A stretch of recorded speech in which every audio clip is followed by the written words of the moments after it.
Chapter 47, subject, delivery of the message of Krishna to Gopis. Next paragraph, when the Gopis first saw Uddhava, they saw him exactly resembling the feature of Krishna, but they could understand that he is a great devotee and follower of Krishna. His hands were very long, his eyes were just like petals of lotus flower. He was dressed in yellow colored garments with a garland of lotus flower. His face was very beautiful. Uddhava, having achieved the liberation of Sarupa, or of the same bodily feature, he was looking almost like Krishna. And the Gopis who came to visit Mother Jasoda's house early in the morning, that was their duty on account of Krishna's advent. They knew that Nanda Maharaj and Mother Jasoda were always remaining agreed. So their first duty was to come there, offer their respect to the most exalted elderly personalities of Vrindavan, and so that by seeing the friends of Krishna, they would remember Krishna and be satisfied. Similarly, by seeing Nanda and Mother Jasoda, the Gopis would have been pleased. But now, this day when Uddhava was present, they saw that Uddhava was representing Krishna exactly in bodily feature, and they thought that he was a complete surrender soul to the Supreme Personality of Godhead. They began to contemplate within themselves, who is this, a boy, just like Krishna. He has got the same eyes like lotus petal. He has got the same raised nose and beautiful face, and here smiling in the same fashion. Practically, in all respects, he is representing Krishna, the Shyama-sundar, the beautiful blackish boy, and he has dressed also exactly like Krishna. Where from this boy has come? Who is that fortunate girl of whom this beautiful man belongs to be a husband? While they are talking about Uddhava like this, they are also very much anxious to know about him, and because they are simple girls in the village of Vrindavan, without any sophistication, they surrounded all around Uddhava. After this, when they understood that Uddhava had a message from Krishna for the Gopis, they began very much engaged and called him in a secluded place, offered him a nice place to sit down, and they wanted to talk with him very freely. Therefore, without being ashamed of the presence of an unknown person, they began to welcome him with nice words, and in great submissiveness began to inquire from him about Krishna. They said, we know that you are most confidential associate of Krishna. Therefore, he has sent you to Vrindavan for giving solace to his father and mother. We can understand that family affection is very strong. Even great sages who have taken to the renounced order of life, they cannot give up 7% family affection. Sometimes they think of their family members, and therefore Krishna has sent you to his father and mother. Otherwise, he had no other business in the Vrindavan. He is now in the town. What he has got to know about Vrindavan village or the pasturing ground here or the cows. These things are no more useful for Krishna because he is now a man in the city. And persons who do not happen to be his family member, surely he hasn't got anything to do with them. Friendship with members outside the family can be continued so long there is some selfish interest in them.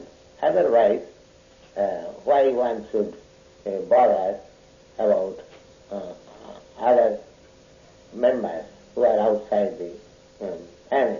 Specifically, a person who is attached to the wives of others, he is interested with them so long there is a need of sense gratification, exactly like the bamboo bees who have interest with the flowers.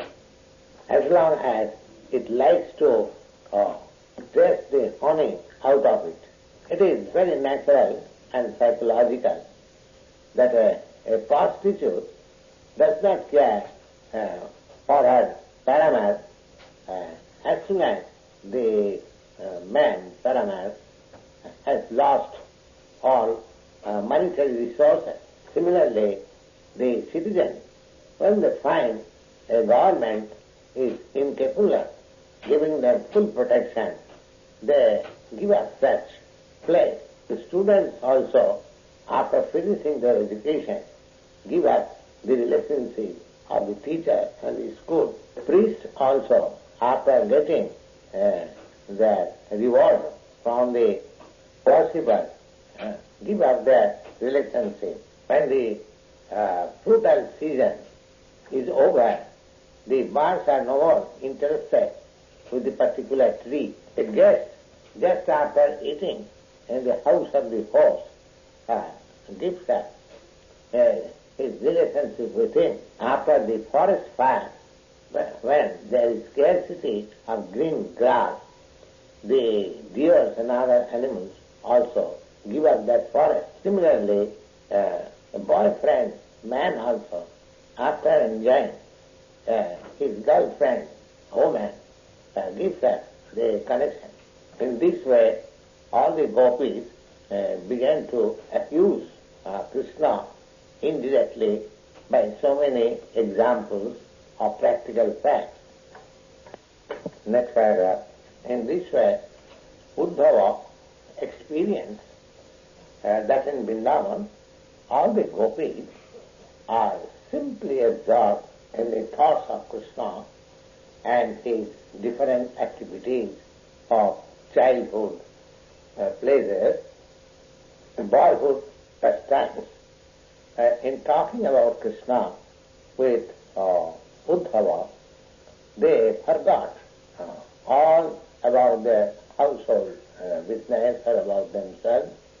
Their interest in Krishna gradually increased more and more while talking with Uddhava. One of the Gopis, namely Srimati Radharani, she was so much absorbed in thoughts of Krishna by her personal touch with him that she actually began to talk with a bamboo bee which was flying there and trying to touch the lotus feet of that gopi. While other gopis were talking with Uddhava as messenger from Krsna, Srimati Radharani took that bamboo bee as messenger from Krsna and began to talk with it as follows. So you are the bamboo bee, you are very much accustomed to drink honey from flower to flower, and therefore you have preferred to become a messenger of Krsna, who is of the same nature as you are.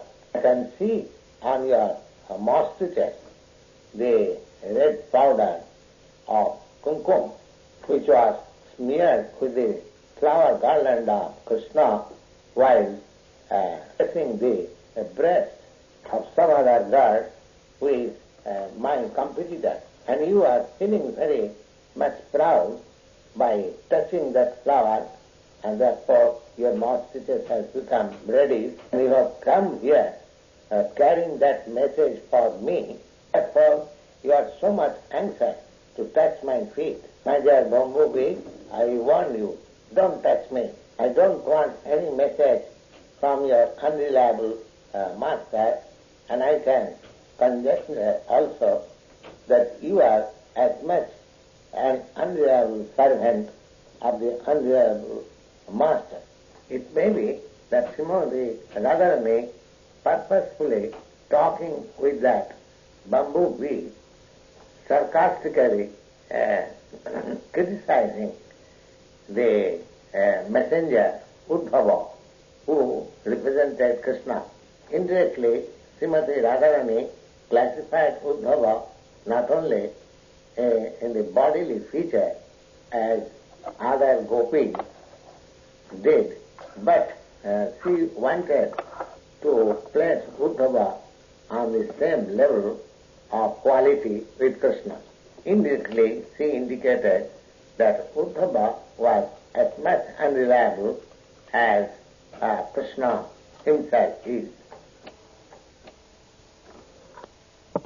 Srimati Radharani wanted to give some practical reasoning why she was so much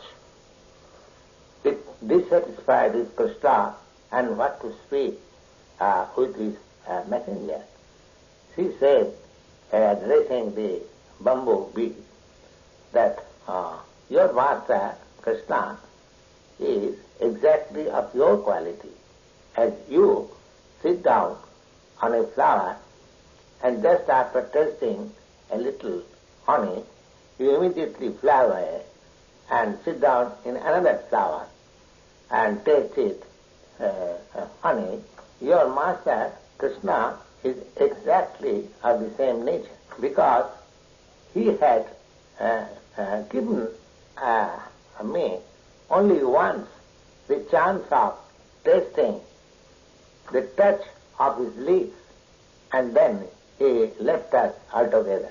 I know also that the goddess of fortune, Lakshmi, who is always in the midst of a lotus flower, is constantly engaged in Krishna's service.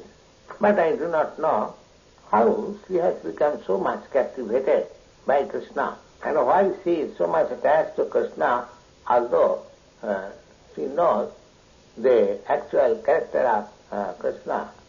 Maybe she is simply captivated by the sweet words of Krishna.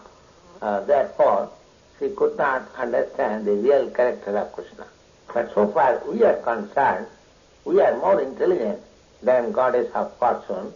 We are not going to be cheated anymore by Krishna or his messenger.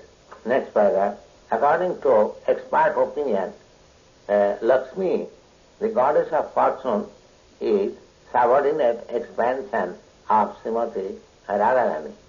As Krishna has a numerous expansion Vishnu Murtis, similarly, Krishna's pleasure potency, Radharani, has also innumerable expansion of goddess of fortune.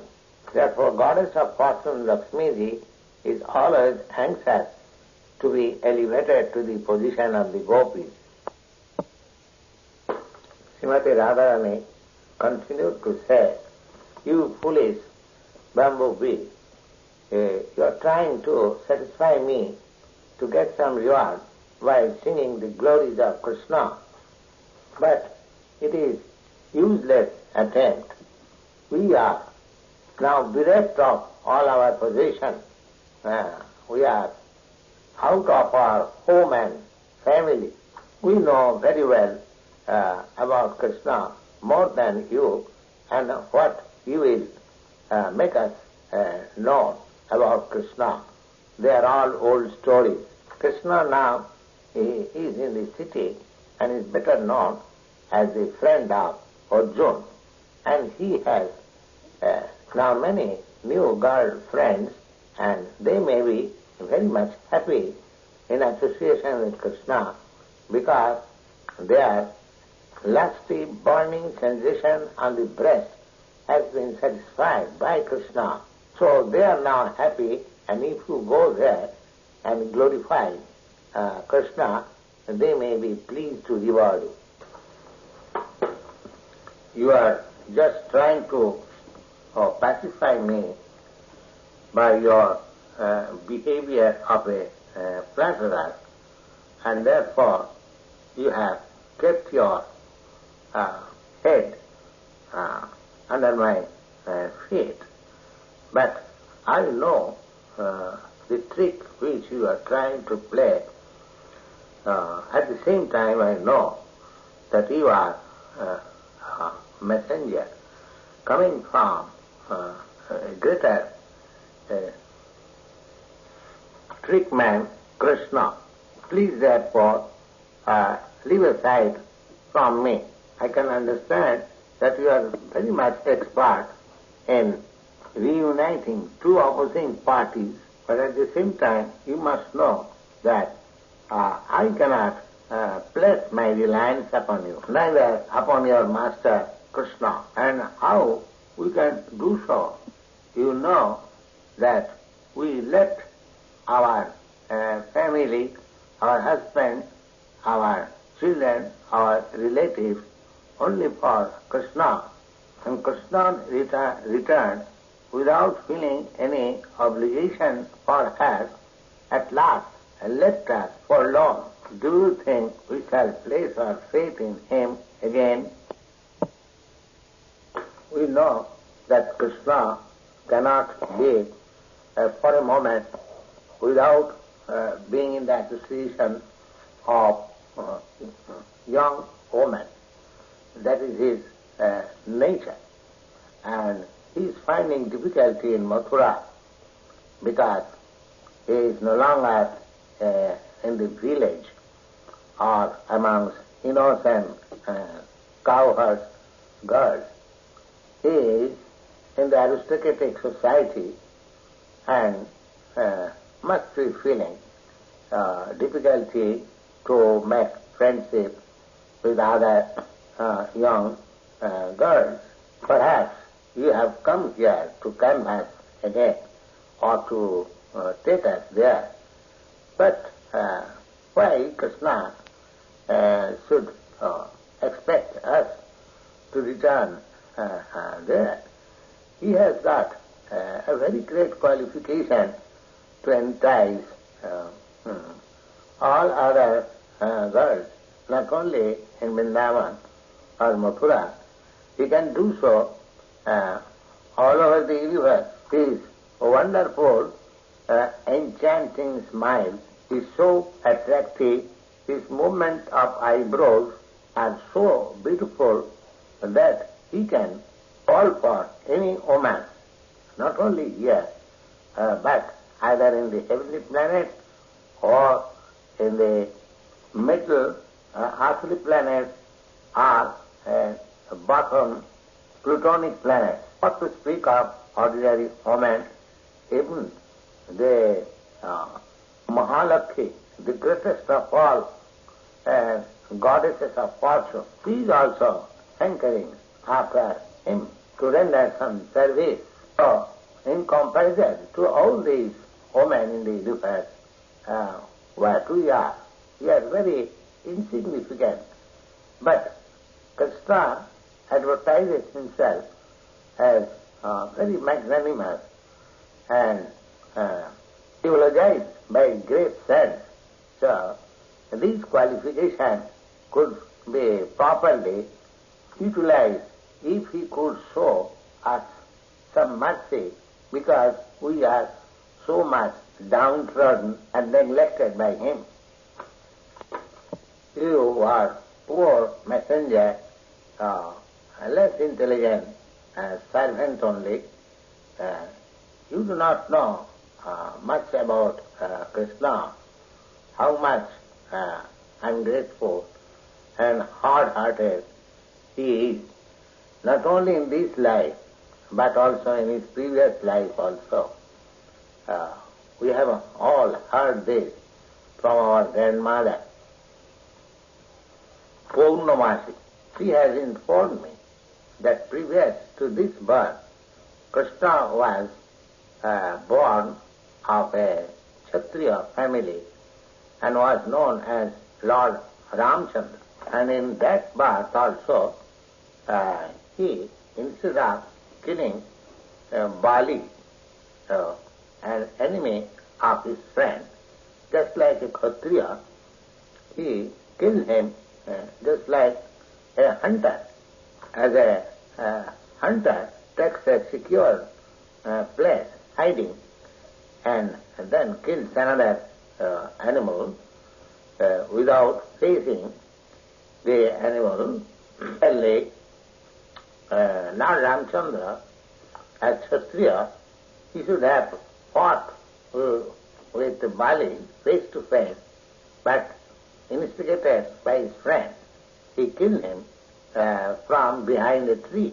So he deviated from the religious principles of a Kshatriya. Another thing, that he was so much attracted by the beauty of Sita, that Surpanakha, the sister of Ravana, was converted into ugly woman, being cut of her nose and ears by him. The Surpanakha, of course, proposed some intimate relationship with him. As a Kshatriya, he should have satisfied her, but instead of doing that, he was so much enraged that he could not forget Sita Devi and converted Surpanakha into ugly woman. And what to speak of his being a Kshatriya. Before that birth, he took his birth as a Brahmin boy, known as Bhamanadev.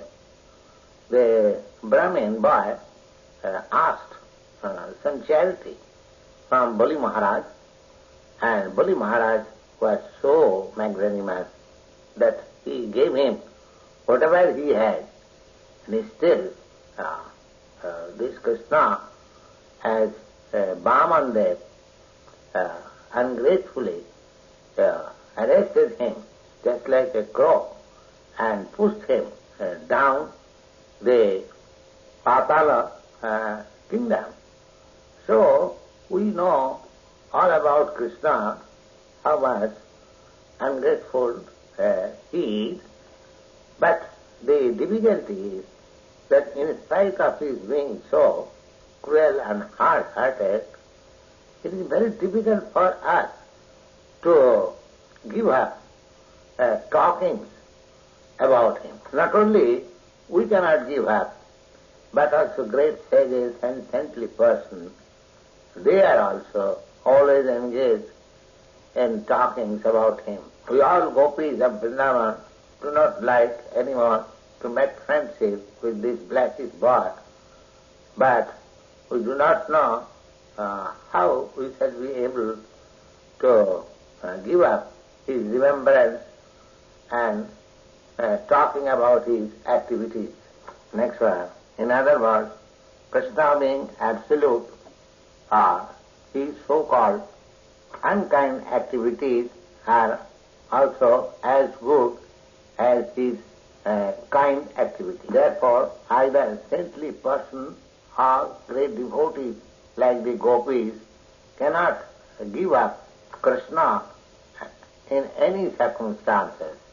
Lord Chaitanya therefore prayed that Krishna, you are free and independent in all respects.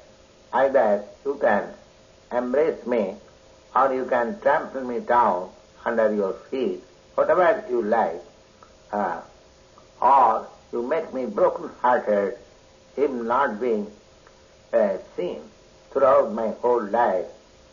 Still, you are the only object of love.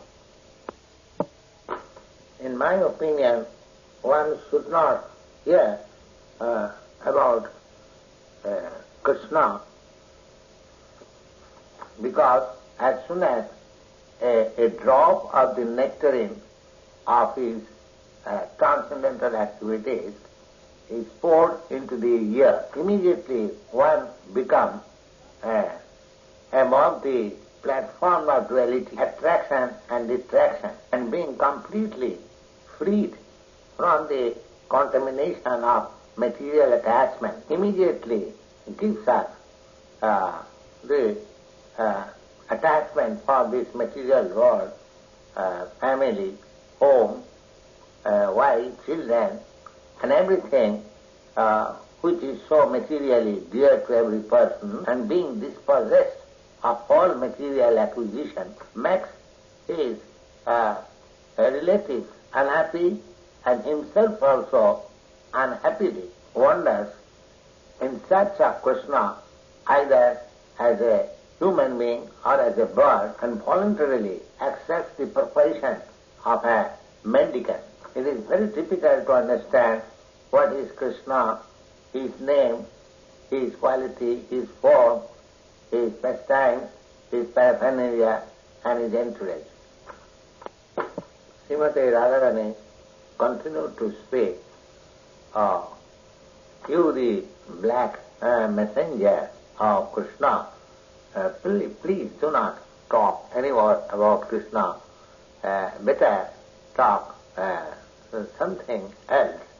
We are already doomed, like the black spotted sea deers in the forest who are enchanted by the sweet musical vibration of the hunter. The same way we have been enchanted by the sweet words of Krishna, and again and again thinking of his rays of the nails of his toe, we are becoming more and more by the lust of his association. Therefore, I request you not to talk of Krishna anymore. Next paragraph. This talk of Radharani with the bamboo bee as a messenger and her talking of accusing Krishna in so many ways, at the same time her inability to give up the talkings are the signs of transcendental top ecstasy, which is called Mahabhava. This Mahabhava, ecstatic manifestation, is possible only in the person of Radharani and her associates.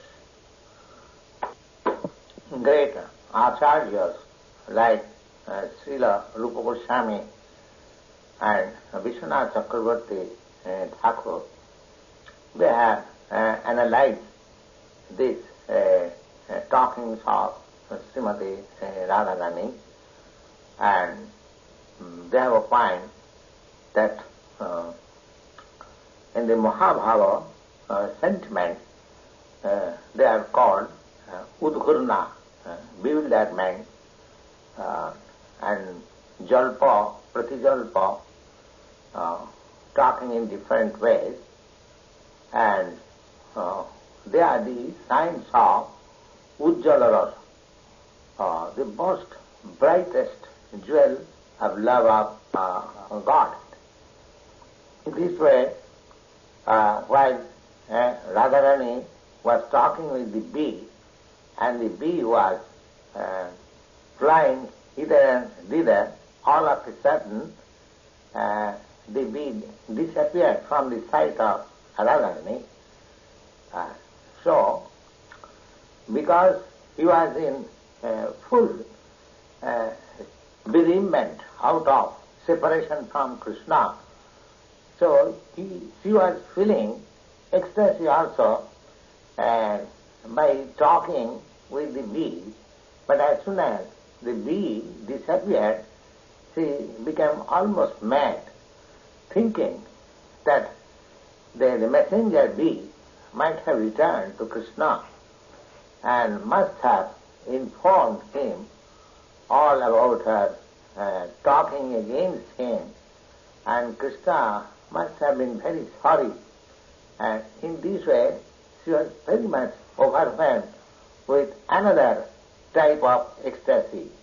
In the meantime, the bee, flying hither and thither, again appeared before her, and she thought that Krishna still is kind upon her, so that in spite of the messenger carrying destructive messages from her, Krishna is so kind that again he had sent the bee to take her to him. So this time Srimati Radharani was very much careful, and she did not talk anything against Krishna. Rather, she welcomed the bees. My dear friend, you have come again. I welcome you. And Krishna is so kind that he has again sent you. So Krishna is so much kind and affectionate to me that in spite of your carrying contra messages from me, she has again sent you all auspicity for you, my dear friend. Now you can ask from me whatever you want, I shall give you. You are so kind upon me that you have come to take me to Krishna, because Krishna is not able to come here on account of being surrounded by new girlfriends in Mathura. But I do not know, you are a teeny creature, how you shall be able to take me there, and how you shall be able to help me meeting Krishna while he is taking rest there along with the goddess of fortune, embracing her by his chest. Never mind, let us forget all these things about my going there or sending you. Please let me know how Krishna is faring there in Mathura. Please tell me if he is remembering still about his great father Nanda Maharaj and affectionate mother Jasoda, and poor friends like us, the Gopis, or his cowherd friends. I am sure he must be sometimes singing about us, because we have served him just like maid servant without any payment. Is there any possibility that Krishna will again come back and place his arm, which is always fragrant on account of a Guru scent, and keep it on the head of us when he returns back?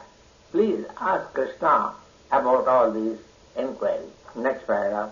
when Uddhava was standing by, saw Radharani talking in this way, as if she had become almost mad after Krishna, he became exceedingly surprised how the Gopis were accustomed to think of Krishna constantly in that topmost ecstatic love, hope, Mahabhava. Certainly, he brought some message in writing from Krishna, and now he wanted to present that message before the Gopis just to pacify them. And he said as follows, my dear Gopis, your mission of human life is now successful. You are all wonderful devotees of the Supreme Personality of Godhead. Therefore, you are just the persons eligible for being worshipped by all kinds of people. You are worshipable throughout the three worlds because your mind is so wonderfully absorbed in the thought of Vasudeva, Krsna. The purpose of all kinds of pious activities and ritualistic performances, like giving in charity, following rigidly the austerity of some kind of vow, undergoing severe penances, and igniting the fire of sacrifice, chanting of different mantras, reading of the Vedas, controlling the senses, and concentrating the mind in meditation. These are some of the many different processes for self-realization and attainment of perfection of life. But actually, they are only meant for realizing Krishna and be adopted in the transcendent and loving service of the Supreme Personality of Godhead. This is the last instruction of Bhagavad Gita also, that although there are description of different processes of self-realization, Krishna at the end recommended that one should give up everything aside, simply surrender unto him. In other words, all other processes, they are meant for teaching one how to surrender ultimately unto the lotus feet of Krishna. The Bhagavad Gita also says that this surrendering process is completed by a sincere person executing the processes of self-realization in wisdom and austerity after many, many births. So, the perfection of such austerity has been completely manifested in the life of the Gopis, and Uddhava was fully satisfied by seeing their transcendental condition of life. Uddhava continued to say, my dear Gopis, the mentality which you have developed in relationship with Krishna is very, very difficult to be attained even by great sages and saintly persons. As such, you have attained the highest perfectional stage of auspicity. It is a great boon for you that you have fixed up your mind in Krishna and have decided to have Krishna only, giving up your family, home, relatives, husband, children, for the sake of the Supreme Personality. And because your mind is now fully absorbed in Krishna, the Supreme Soul, therefore universal love has automatically developed in you. I think myself to be so fortunate that I have been favored by your grace to see you in this condition of life. I take it a great fortunate incident in my life. Next paragraph. As Uddhava said that he had some message from Krishna.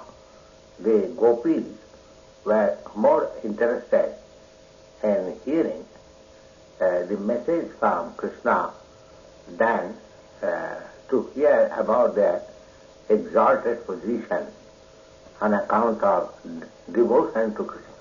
They did not like very much to be eulogized on account of their higher position. Therefore, they showed their anxiety to hear from Uddhava the message which he had brought from Krishna. Uddhava said, "My dear Gopis, I have been especially deputed to carry this message for you, which hearing you are so gentle and great, and Krishna has specifically sent me to you because I am his most confidential servitor." The written message which Uddhava brought from Krishna was not delivered to the Gopis by Uddhava, but he personally read it before them. The reason is that the message was very gravely written, not only for understanding of the Gopis, but also for understanding of all great empiric philosophers, as how pure love of God is intrinsically integrated with all different kinds of energies of the Supreme Lord. From Vedic information, we understand that the Supreme Lord has multi-energies, Parasa, Shakti, Vividhaivasya. It appears also the Gopis being very intimate personal friends of Krishna, while he was writing the message for them, he was very much moved and he could not write in distinct hand. As explained before, Uddhava was the student of Brihaspati. As such, he had very sharp intelligence, so he thought it wise that instead of handing over the written message to the Gopis, it would be better to read them personally and explain to them. Uddhava continued to say, these are the words from the personality of Godhead, Krishna, within quotation. My dear Gopis, my dear friends, please know that that separation between ourselves is impossible at any time, at any place, or at any circumstance, because I am all-pervading. This all-pervasiveness of Krishna is explained in the Bhagavad Gita, both in the 9th chapter and the 7th chapter, that Krishna is all-pervasive in his impersonal feature. Everything is resting in him, but he is not everywhere. In the 7th chapter also, he says that the 5 gross elements like earth, water, fire, air and sky, and the 3 subtle elements, namely mind, intelligence and egotism. All these 8 elements are his inferior energies. Besides these 8 kinds of inferior energies, there is another superior energy which is called the living entity. The living entities are also part and parcel of Krishna directly. Therefore, Krishna is both material and effective cause of everything. He is always intermingled with everything as cause and effect. As such, not only the Gopis, but all other living entities are inseparably connected with Krishna always, at all circumstances. The difference is that the Gopis are perfectly and thoroughly in cognizance of this relationship, whereas the living entities under the spell of Maya or the illusory energies are forgetful of Krishna, thinking himself as a separate identity without having any connection with Krishna. Love of Krishna or Krishna consciousness is therefore a perfectional stage of real knowledge of understanding things as they are. Our mind can never be vacant. The mind is constantly occupied with some kinds of thought. The subject matter of such thought cannot be outside the 8 elements of Krishna's energy. One who knows these philosophical aspects of all our thoughts is actually the wise man, and he surrenders unto Krishna. The Gopis are the typical example of this perfectional stage of knowledge. They are not simple mental speculators, but actually they are situated in perfection of knowledge. Because their mind is always in Krishna, mind is nothing but an energy of Krishna. Any person who can think, feel and will as psychic activities cannot be separated from Krishna, but the stage in which he can understand his eternal relationship with Krishna is called Krishna consciousness, and the diseased condition in which he cannot understand his eternal relationship with Krishna is called contaminated stage of Maya. Gopis being on the platform of pure transcendental knowledge, their mind are always full with Krishna consciousness. In this connection, one crude example can be cited, just like the fire and the air. Whenever there is air, it is to be understood that there is fire. And whenever there is fire, it is to be understood that there is air. As there is no separation between fire and air, similarly, there is no separation between Krishna and the living entities. On the part of the living entities, when there are forgetfulness of Krishna, that is not normal condition. So far, the Gopis are concerned because they are always full in thought of Krishna. They are in the absolute stage of perfection in the matter of knowledge. The so-called empiric philosophers sometimes think that the path of bhakti is meant for less intelligent class of men, but actually, unless the so-called man of knowledge comes to the platform of bhakti, his knowledge is certainly impure and imperfect. Actually, the stage of forgetfulness of our eternal relationship with Krishna is a separation. That is also illusory, because actually there is no such separation. The Gopis are not situated in that illusory condition of life, so even from philosophical point of view, there is no separation from Krishna or the Gopis. Nothing is separated from me. The whole cosmic manifestation is also resting on me and non-separated from me, because before the creation I was existing.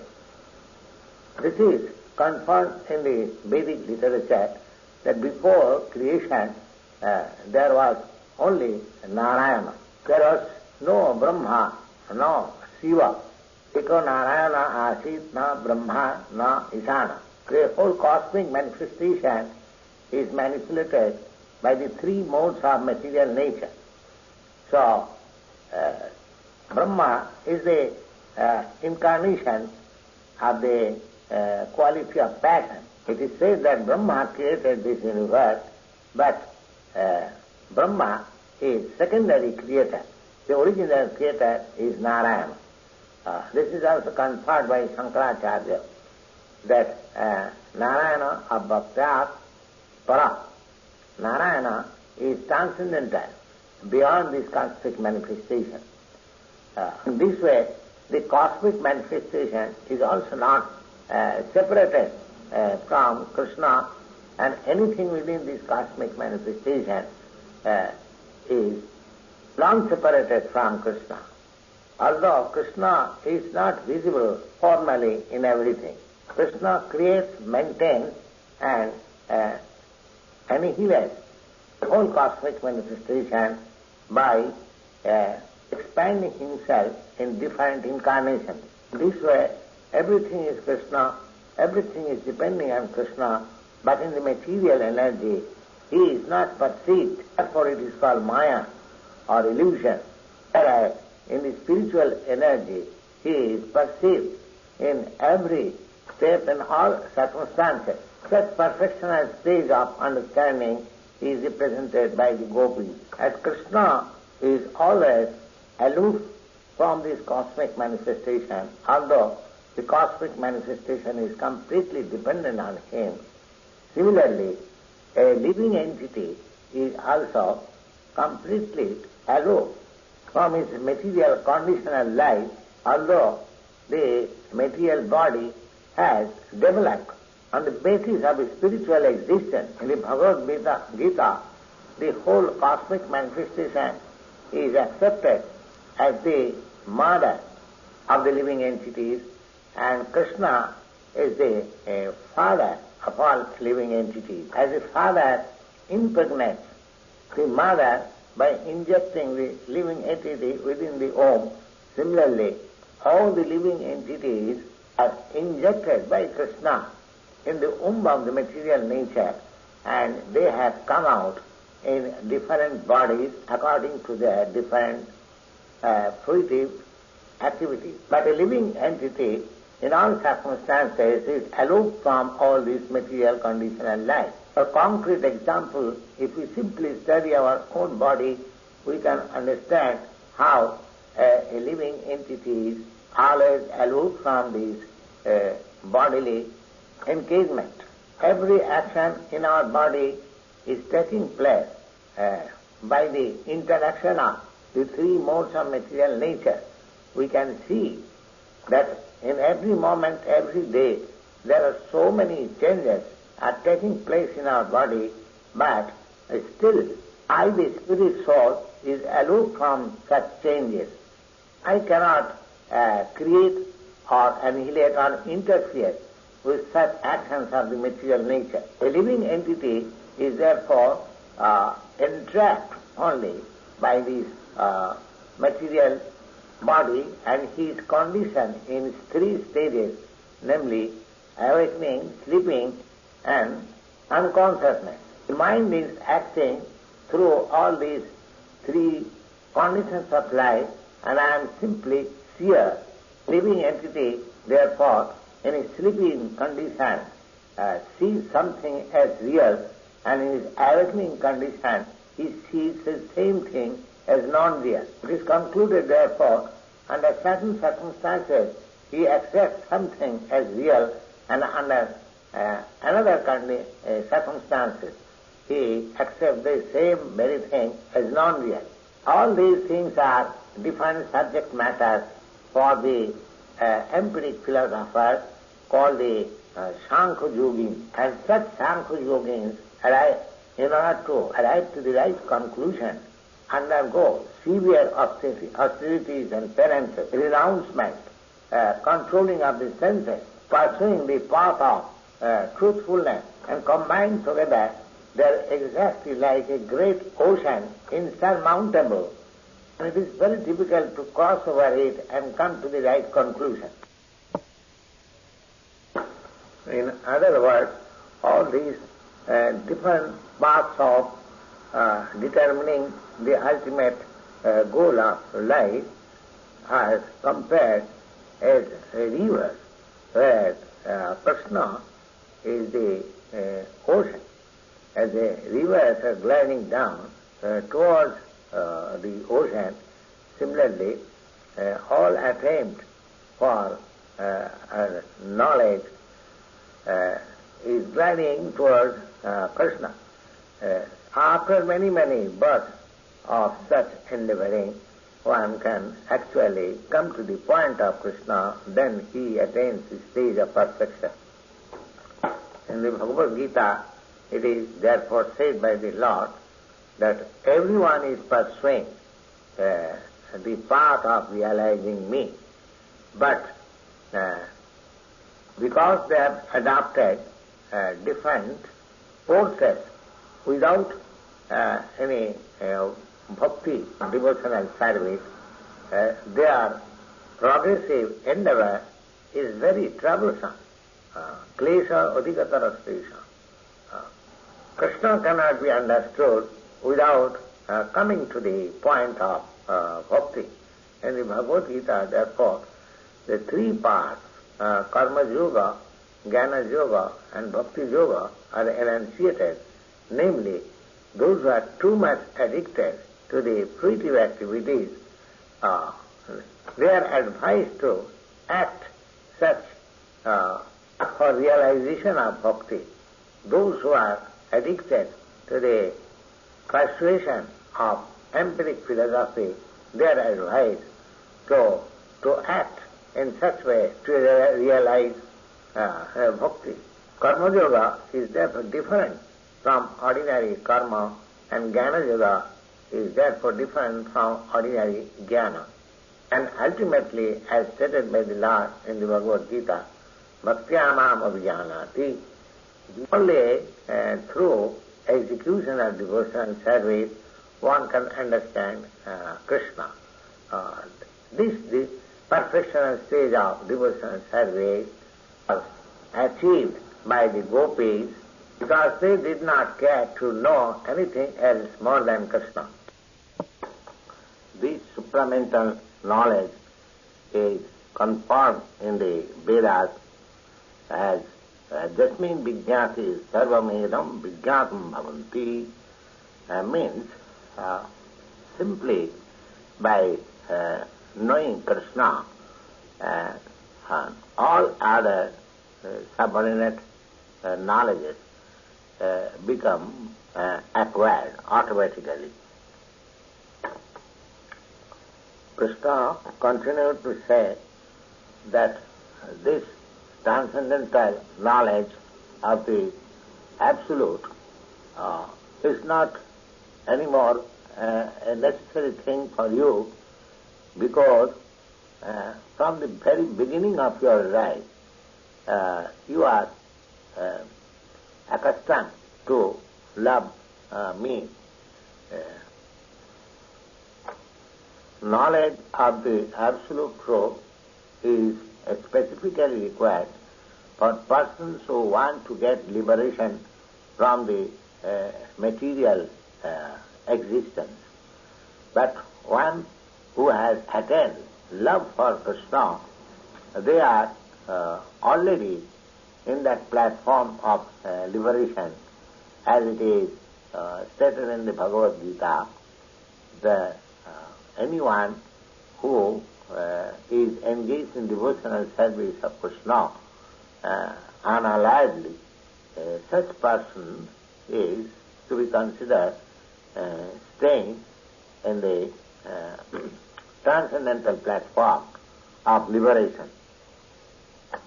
The Gopis were actually not feeling any pangs of material existence, but they were feeling the separation of Krishna. Krishna therefore said, my dear Gopis, in order to increase your super excellent transcendental love for me, I have purposefully separated you from me, so that constantly you may be in meditation for me.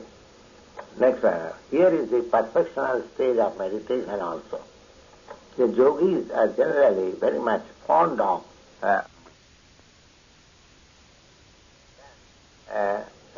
devotional service to the Lord without knowing that perfectional stage of devotion means attainment of the perfectional stage of yoga system. This sort of meditation by the Gopis constantly about Krishna is confirmed in the Bhagavad Gita as the topmost position of a yogi. Krishna knew very well the psychology of the minds of women. When the beloved person of a woman is away from the sight, the woman thinks of the beloved more meditatively than the beloved being present before her. Krishna wanted to teach by the behavior of the Gopis that anyone who is constantly in trance like the Gopis surely attains ultimately the lotus feet of Krishna by such meditation without any doubt. Next paragraph. Lord Chaitanya therefore specifically taught people in general the method of vipralambha seva, means rendering service unto the Supreme Personality of Godhead in the feeling of separation. The 6 Goswamis also taught us how to worship Krishna in the feeling of the Gopis by separation. In the prayers of Srinivas Acharya for the Goswamis, these things are very clearly stated. Srinivas Acharya said that the Goswamis were always absorbed in the ocean of transcendental feelings by the Gopis. When they lived in Vrindavan, they are always searching after Krishna. Where you are, Krishna? Where you are, the Gopis? Where you are, Srimati Radharani? They never said that we have now seen Radha and Krishna and therefore our mission is now fulfilled. They remained always in the unfulfillment of their mission to meet Radha and Krishna. In this connection, Krishna reminded the Gopis that some of them who could not join the Raslila dance with him, they gave up their bodies simply by thinking of Krishna. Therefore, Krishna consciousness by the feelings of separation is the quickest method for attainment of the lotus feet of Krishna. Next paragraph. In this way, by the personal statement of Krishna, the Gopis were convinced about the strength of the feelings of separation, because actually they were experiencing such supernatural method of Krishna worship, and thus they were much relieved by understanding that Krishna is not away from them, he is always with them. By the words of Uddhava, the Gopis being thus relieved, they received him very happily and began to speak as follows. We have heard the good news that King Kansa was always a source of trouble for the Jadu dynasty, is now killed. This is a good news for us. We hope therefore that the members of the Jadu dynasty are now very much happy in the association of Krishna, who can fulfill all desires of his devotees. My dear Uddhava, would you kindly let us know whether Krishna in the midst of highly enlightened society girls from Mathura does sometimes things of us. We know that the women and girls in Mathura city are not village women. They are more enlightened, they are more beautiful. Therefore their behavior with Krishna, their beautiful smiling, tasteful glance, and other feminine features must have been very much pleasing to Krishna.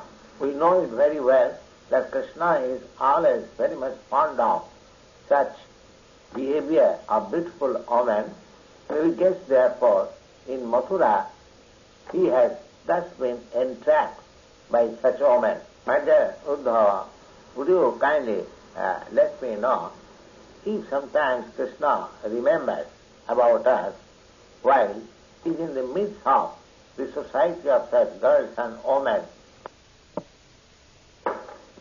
Another Gopi inquired whether Krishna remembers that particular night when in the midst of Kumudini flowers and full moonlight, when Vrindavan became exceedingly beautiful, at that time Krishna was dancing with the Gopis, and the atmosphere was surcharged with the sounds of footbells, both of Krishna and the Gopis, and there were pleasing conversations exchanged between him and the Gopis. Does he remember that particular night? We, the Gopis, have remembered that particular night, and why we remember the occasion specifically, we feel separation of Krishna and immediately become agitated as if there is fire in the body. Does he propose to come back again in Vrindavan to extinguish this fire, just like the cloud appears in the sky to extinguish the forest fire by pouring water on it? Another Gopi said, now Krishna has killed his enemy and he has victoriously achieved the kingdom of Krsna. He might be married with a king's daughter by this time, and he is very happy amongst his kinsmen and friends. Therefore, why shall he come here in this village of Vrindavan? Another Gopi said that Krishna is the Supreme Personality of Godhead, the husband of the goddess of fortune, and he is self-sufficient. He has no business either with us, the girls in the Vrindavan forest, nor with the city girls in the Mathura city. He is the great super soul. He has nothing to do with us here or there. Another Gopi says that it is now unreasonable hope for us to expect Krishna coming back to Vrindavan. Therefore, we should try to be happy in disappointment. Even the great prostitute Pingala said that disappointment is the greatest pleasure. All of us, we know all these things, but still it is very difficult for us to give up the expectation of Krishna's coming back here again. Who can forget the solitary conversation with Krishna, on whose breast the goddess of fortune always remains, in spite of Krishna's not desiring for her? My dear Uddhava, the Lord, we may inform you that this Vrindavan is a land of river, forest, house, vibration of the flute, and our Krishna, along with his elder brother, Sri Balaram, enjoy this atmosphere in our company. As such, all the atmospheric condition of Vrindavan are constantly reminding us of Krishna and Balaram. And although we know that on the impression of his footprint on the land of Vrindavan is a place of residence of the goddess of fortune, still such signs cannot help us forgetting Krishna. In other words, the Gopis express that Vrindavan is still full of all opulence and good fortune. There is no scarcity and want in Vrindavan so far material necessities are concerned, but still, in spite of all such opulence, they could not forget Krishna and Balaram. We are constantly remembering various attractive features of beautiful Krishna in the matter of his going on, his smiling, his joking words. We have all been lost by the such dealings of Krishna. Now it is impossible for us to forget him. We are always praying for him, exclaiming, "Oh, my dear Lord, my dear husband of the goddess of fortune, my dear Lord of Vrindavan, and the deliverer of distressed devotees. We are now fallen and merged into the ocean of distress. Please therefore come back again in Vrindavan and deliver us from this pitiable condition of life." So Uddhava minutely studied the transcendental, abnormal condition of the Gopis on account of separation from Krishna. Therefore, Uddhava thought it wise to repeat over and over, again and again, all the pastimes of Sri Krishna, the Gopis' experience in association with Krishna.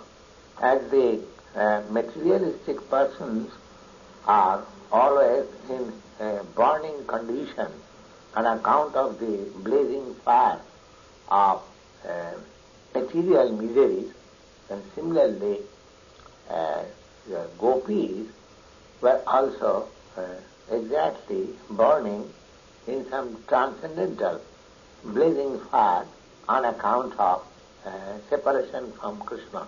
This blazing fire, which was exasperating the Gopis, is, however, distinct from the blazing fire of the material world. The Gopis wanted constantly the association of Krishna, whereas the materialistic person wants constantly the advantage of material comforts. It is suggested by Vishwanath Chakravarti Thakur that Krishna saved the cowherd's boy from the blazing fire of the forest within the twinkling of eyes simply by closing their eyes. Similarly, Uddhava also suggested the Gopis to close their eyes and meditate on the activities of Krishna from the very beginning of their association with him, and the Gopis could visualize all the pastimes of Krishna with them outside from the description received from Uddhava, and inside by remembering those pastimes.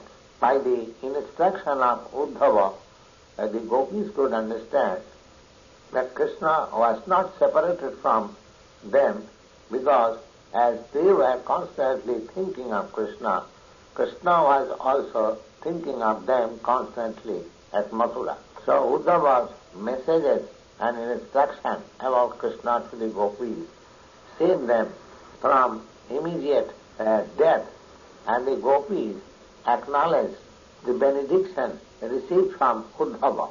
Uddhava practically acted as the preceptor, spiritual master of the Gopis, and the Gopis in return worshipped him exactly on the level of Krishna, as it is recommended in authoritative scriptures that the spiritual master, either initiator or preceptor, should be worshipped on the level of the Supreme Personality of Godhead on account of his being a very confidential servitor.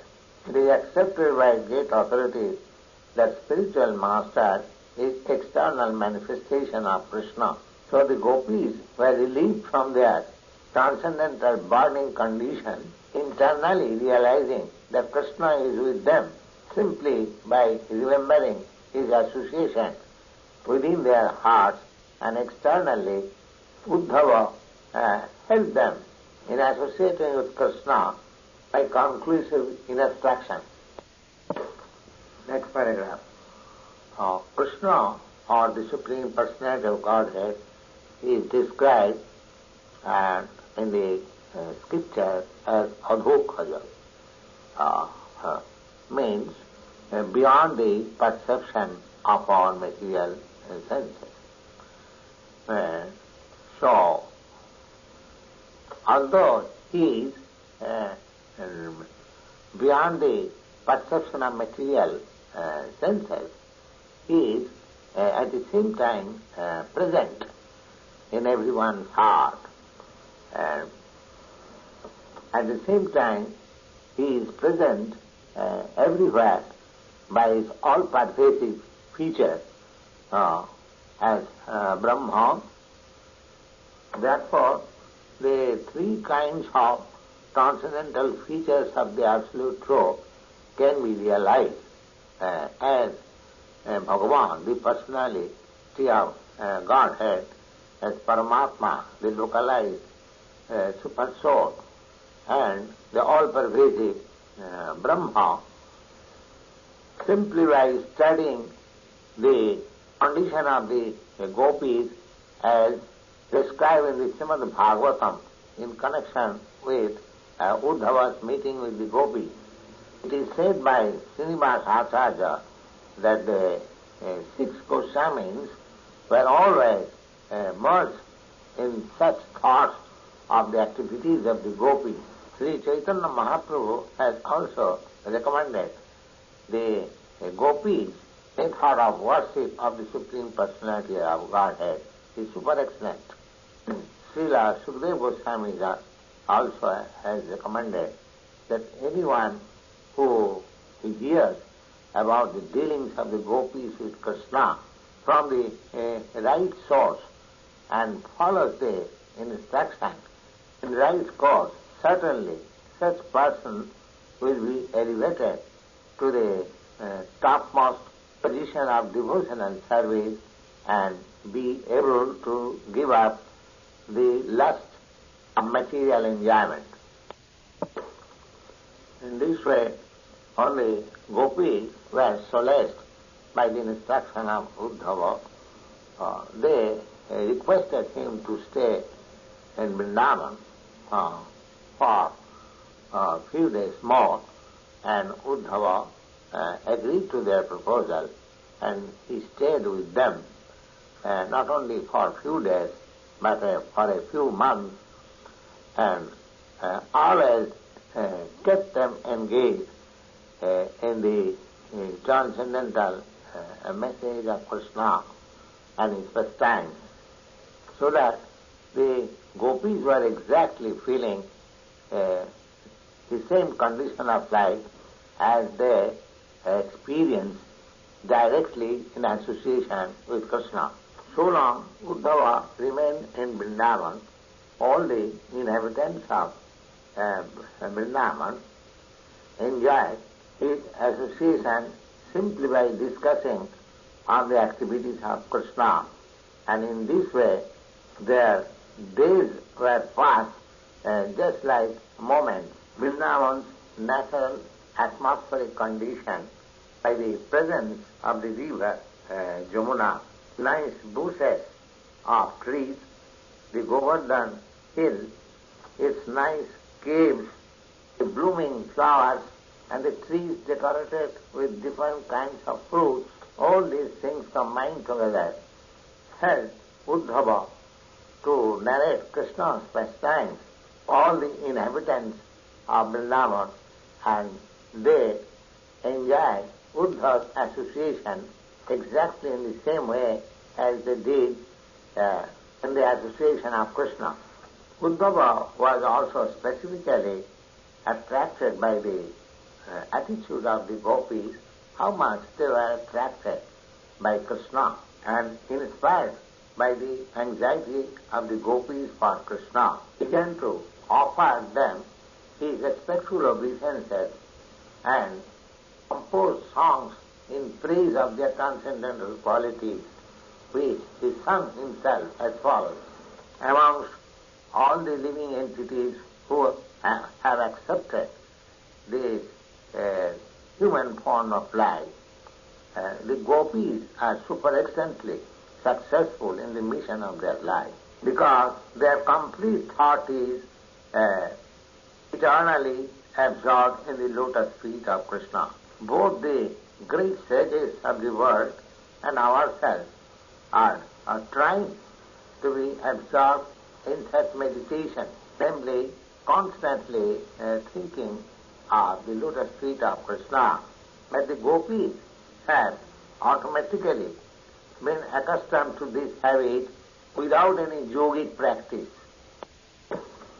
I therefore conclude that anyone who has attained such condition of life does not require to take birth in a Brahmin family, or to be initiated as a Brahmin, or even to take birth as a Lord Brahma.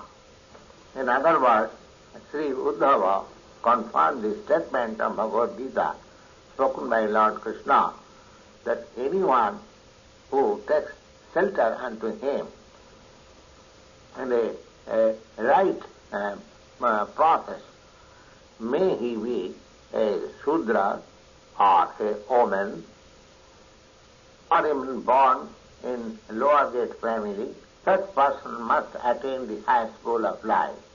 These Gopis have taught therefore to the whole world that following the footsteps of the Gopis, by constantly thinking of Krishna, one can attain the highest perfectional stage of spiritual perfection. These Gopis are women, not born of very highly cultured family. Mostly they are born of cowherds,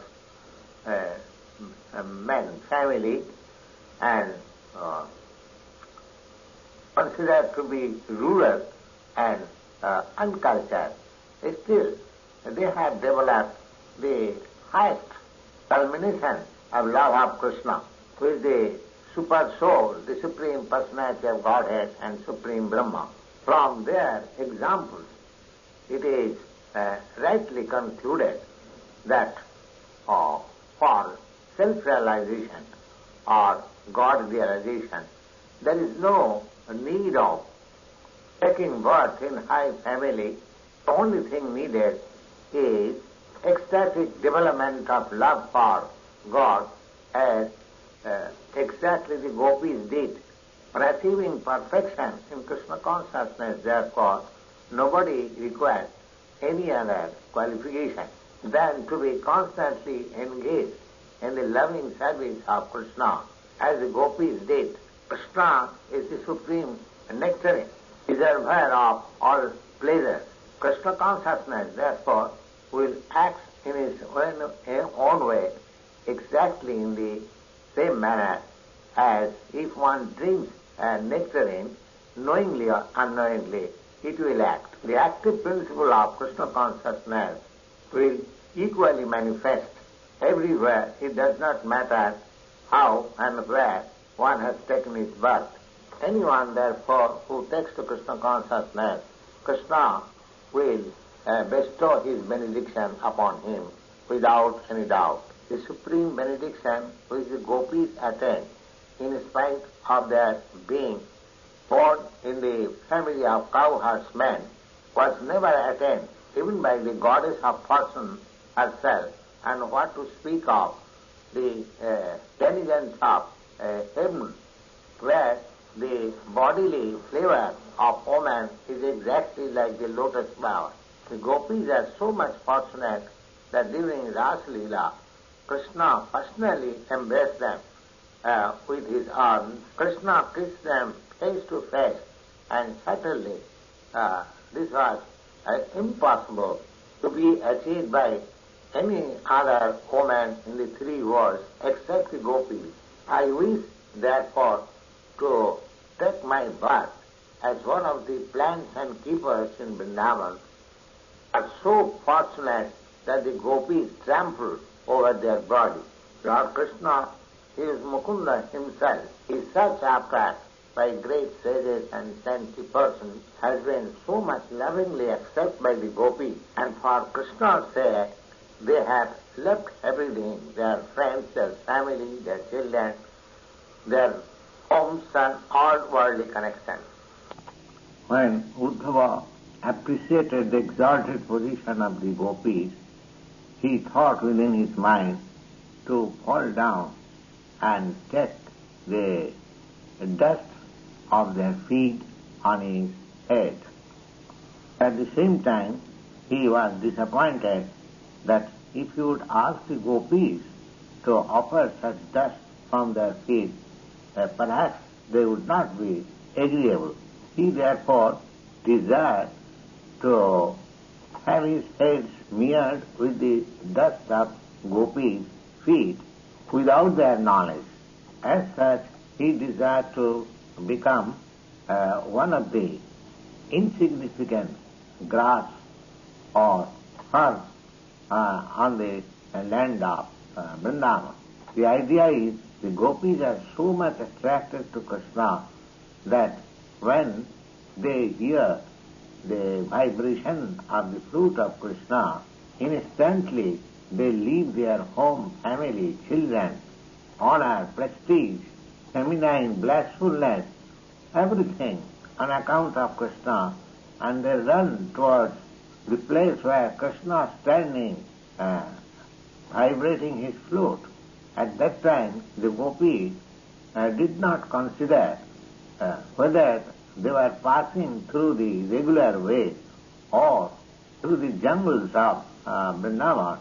In that way, imperceptibly, the dust of their feet are bestowed on such small grasses and herbs of Vrindavan. He therefore desired that the aspiration of having the dust of Gopis' feet not being fulfilled in this life, he aspired in future to have some opportunity to get the position of the grass and the herb so that he would be able to have the dust on the feet of the Gopis. Uddhava appreciated the extraordinary fortune of the Gopis because they relieve themselves from all kinds of material pains and anxieties by placing on their beautiful high breast the lotus feet of Krishna, which is not only worshipped by the goddess of fortune, but also by such exalted demigods like Brahma and Lord Shiva, and which is meditated upon by great yogis within their heart. Thus, Uddhava desired that he would constantly pray for being honored by the dust of the Gopis' lotus feet, whose chanting of the transcendental pastimes of Lord Krishna has become celebrated all over the three worlds. In this way, after living in Vrindavan for some days, Uddhava desired to go back to Krishna, and thus he begged permission from Nanda Maharaj, Yashoda. After this, he had farewell meeting with the Gopis, and taking permission of them also, he got up on the chariot to start for Mathura. Next paragraph.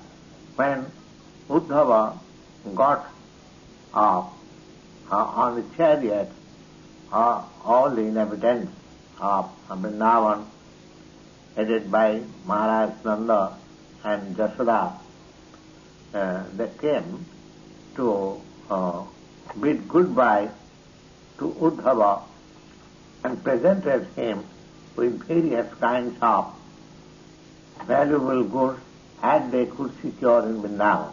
They could simply express their feelings with tears in the eyes on account of their intense attachment for Krishna. All of them desired Uddhava's good wishes, that they could simply remember always the glorious activities of Krishna. Their mind may be always fixed up on his lotus feet. Their words may always be engaged in glorifying Krishna, and their body may always be engaged in bowing down by remembering Krishna constantly.